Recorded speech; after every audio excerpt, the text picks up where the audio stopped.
मैं आपका सुधीर नूर विशेष चर्चा में हाजिर हूँ। आज विशेष चर्चा करेंगे शिक्षा के बारे में।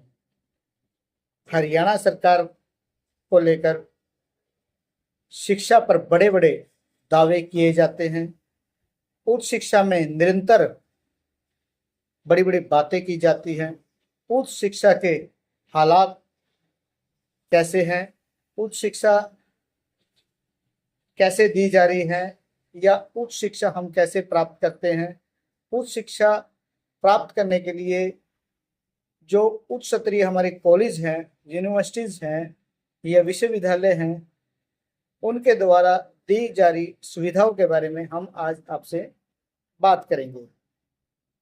हरियाणा में विशेषकर शिक्षा को लेकर बड़े बड़े दावे निरंतर किए जाते हैं। प्रदेश में 185 सरकारी कॉलेज हैं।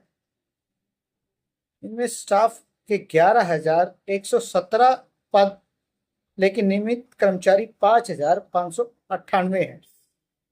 प्रदेश में 185 सरकारी कॉलेज है, इनमें से स्टाफ होना चाहिए 11,117, लेकिन नियमित जो वहां पर पढ़ाने वाले हैं, जहां गुरुजी हैं, उनकी कर्मचारियों की 5,598 है, जिनके बाकी पद अभी खाली है। 32 कॉलेजों में तो खुद के भवन ही नहीं है।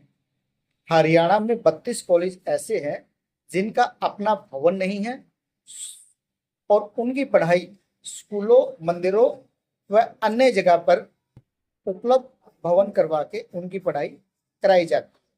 और फिर भी विद्यार्थियों को पढ़ाने के लिए आधे से ज्यादा स्टाफ हरियाणा में है ही नहीं। जिन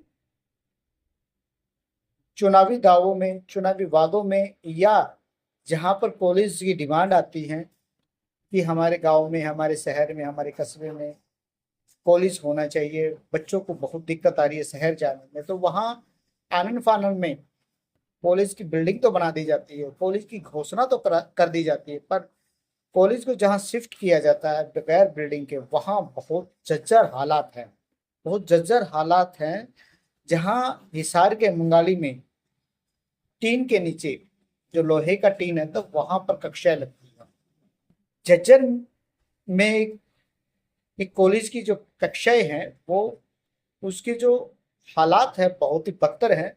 वहां पर बेंच बैठने लायक भी नहीं है, पूरी तरह से कमरे नहीं है, बिल्डिंग जर्जर हो गई है। और वहीं बड़ौदा में बहुत ही खस्ता हालात में, सोनीपत के बड़ौदा के बिल्कुल खस्ता हालात में बिल्डिंग में कॉलेज की उच्च स्तरीय पढ़ाई जारी है।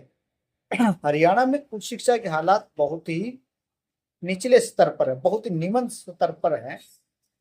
उच्च शिक्षा विभाग के ग्रामीण क्षेत्र में सरकारी कॉलेज खोल तो दिए जाते हैं, पर 7-8 साल बाद भी 32 कॉलेजों में, लगभग 32 कॉलेजों में आज तक भी ना तो पूरा स्टाफ है और ना ही पूरी तरह से बिल्डिंग बनी हुई है। अगर कोई बिल्डिंग कॉलेज को शिफ्ट किया गया तो मंदिर है, धर्मशाला है, सामुदायिक केंद्र है, या प्राइमरी या अन्य सरकारी बिल्डिंगों में उनको शिफ्ट किया जाता है। ना वहाँ कोई लाइब्रेरी होती है, ना खेल मैदान होता है, वह आनन फानन में दाखिले कर दी जाती है। प्रदेश में 185 सरकारी कॉलेजों में स्टाफ की जो जरूरत है 11,100 पद है। इन पर सिर्फ 5,598 रेगुलर कर्मचारी है, यानी कि करीब 50% जो पद है वो खाली है। इनमें से 2,527 पदों पर एक्सटेंशन गेस्ट फैसिलिटी या HKRN के जरिए स्टाफ प्रोवाइड कराया गया है। 2,962 पदों पर कोई भी तैनाती नहीं की गई है।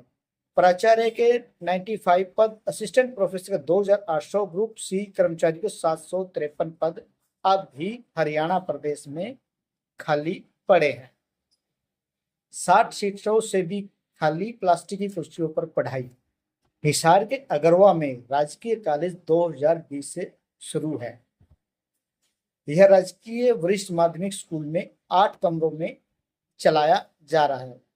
नियमित शिक्षक सिर्फ केवल 3 हैं, बाकी डेपुटेशन या दूसरे कॉलेज में से पढ़ाने आते हैं। क्लासरूम में पूरे डेस्क नहीं है क्लासरूम में विद्यार्थियों को कुर्सियां लगाई जाती हैं। कॉलेज में 60 सीटें है। प्रिंसिपल डॉक्टर पवित्र मोहन ने बताया कि बीते वर्ष 42 दाखिले हुए थे, 18 सीटें खाली है। अभी तक इस अगरवा में कॉलेज के नाम पर आनंद फानंद में घोषणा तो कर दी गई है, ना तो इसकी अपनी बिल्डिंग है, ना यहाँ एडमिशन हो रहे हैं, और ना ही यहाँ पर गुरुजन है, ना ही यहाँ पर शिक्षक है सारे पद, और ना ही यहाँ खेल, लाइब्रेरी या अन्य विभाग में किसी प्रकार की नियुक्ति की गई है। बालसमुंद का कॉलेज 2018 में प्राइमरी स्कूल से चल रहा है। हिसार के बालसमुंद में जो 2018 में कॉलेज बनाया गया था, उसकी प्राइमरी स्कूल में कक्षाएं लग रही है। यहाँ 13 कमरे कॉलेज को दिए गए हैं। इसमें 8 बिल्कुल झज्जर हालत में विद्यार्थियों की कमी के कारण बीकॉम कोर्स बंद करना पड़ गया था। अभी बीए की 118 सीटें हैं। बीते वर्ष सिर्फ 65 दाखिले होते। अभी तीनों ईयर में मिलाकर कुल 201 विद्यार्थी हैं। इन सब का जिम्मेवार कौन होगा? 3 सेट के नीचे लग रही है कक्षा। बंगाली का जो कॉलेज है स्कूल के भवन में अभी वो चल रहा है। बीकॉम, बीएससी, नॉन मेडिकल आदि के 4 कोर्सेज यहाँ करवाए जाते हैं। क्लासरूम सिर्फ 3 है। कक्षाएं बाहर टेम्परेरी 3 के सेट के नीचे लगती है। कुल 345 सीटें यहाँ पर हैं। 198 दाखिले हैं। बीएससी मेडिकल में 2 ही विद्यार्थी है। बीकॉम में 80 सीटें हैं और 30 दाखिले ही हुए हैं। छत से मलबा गिरने लगा तो शिफ्ट किया। सोनीपत के बड़ौदा, गोहाना, भैंसवाल, जाकोली, गन्नौर के कॉलेज अभी स्कूल या कॉलेज में किए जा रहे हैं। बड़ौदा के कॉलेज पहले स्कूल की बिल्डिंग में चल रहा था। यहाँ छत से मलबा गिरने पर बड़ौदा कॉलेज में शिफ्ट कर दिया गया। 78 विद्यार्थी, नॉन टीचिंग स्टाफ 30 पद यहाँ पर खाली है। अभी 2 टीचिंग और नॉन टीचिंग स्टाफ भी खाली है। जाखोली में 140 विद्यार्थी कॉलेज में कॉमर्स, भूगोल, कंप्यूटर, एक टीचर डेपुटेशन पर है। स्वीकृत पद होने के कारण ट्रांसफर पॉलिसी भी यहाँ पर कोई अप्लाई नहीं कर पाएगा। 168 स्टूडेंट वाले कॉलेज के एक प्रोफेसर है, वहां भी डेपुटेशन पर है। गोहाना में कॉलेज का भवन निर्माण चल रहा है। इसमें 159 विद्यार्थी है। ऊपर लगती है क्लासें, नीचे होते हैं समारोह। गुरुग्राम में पटौदी का कॉलेज 4 साल में सामुदायिक केंद्र में पहली मंजिल पर चल रहा है। नीचे समारोह होते। वही झज्जर में पुलाना में 2018 में कॉलेज खोलने की घोषणा हुई थी। शुरुआत में पटौदी में देवी मंदिर में 5 कमरों में चलाया गया। पुलाना की बिल्डिंग अब तक नहीं बनी है। 153 स्टूडेंट पुराने लकड़ी के बेंच पर पढ़ाई करने को मजबूर है। यमुनानगर के प्रताप नगर में कॉलेज ITI बिल्डिंग में चल रहा है। ये तो मुख्य शहर है, मुख्य बातें हैं, जो मुख्य आंकड़ा है, जो आज दैनिक भास्कर में मुख्य रूप से यह एजेंडा उठाया गया है। लेकिन इन सबका जिम्मेवार कौन होगा? बहुत सारे कॉलेज, बहुत सारे स्कूल हरियाणा में आनन फानन में खोल दिए जाते हैं। ना तो वहाँ पूरा स्टाफ होता है, ना पूरी तरह से वहाँ एडमिशन होते हैं, ना ही उनकी बिल्डिंग बनाई जाती है। 2020, 2018, 2014 या 10-10 साल पुरानी की घोषणा हो चुकी है। कहीं वही कॉलेज मंदिरों में बन रहे हैं, कक्षाएं लग रही है, कहीं सामुदायिक केंद्र में, कहीं धर्मशालाओं में, कहीं और अन्य सरकारी बिल्डिंगों में बच्चे पढ़ने पर मजबूर हो रहे। उच्च शिक्षा का ये हाल है तो आप सोचिए, जो प्राथमिक शिक्षा होगी या नर्सरी, LKG, UKG प्राथमिक शिक्षा, या जो प्राइमरी शिक्षा है, उनका क्या हाल होगा? उन बिल्डिंगों का क्या हाल होगा? उन सबका क्या हाल होगा? आप सोच सकते हो। समझ में आना चाहिए कि इस प्रकार की शिक्षा का क्या हाल होगा।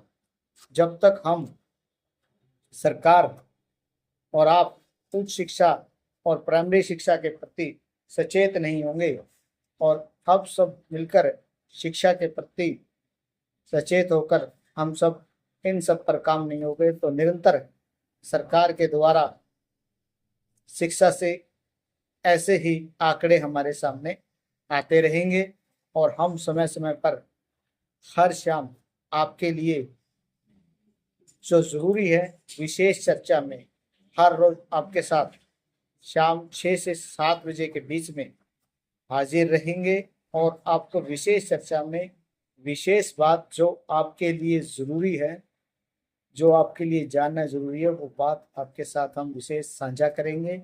आज की हमारी विशेष चर्चा थी शिक्षा का, हरियाणा प्रदेश में शिक्षा का गिरता हुआ स्तर, खासकर से उच्च शिक्षा का गिरता हुआ स्तर। इस गिरते हुए स्तर का कौन जिम्मेवार है?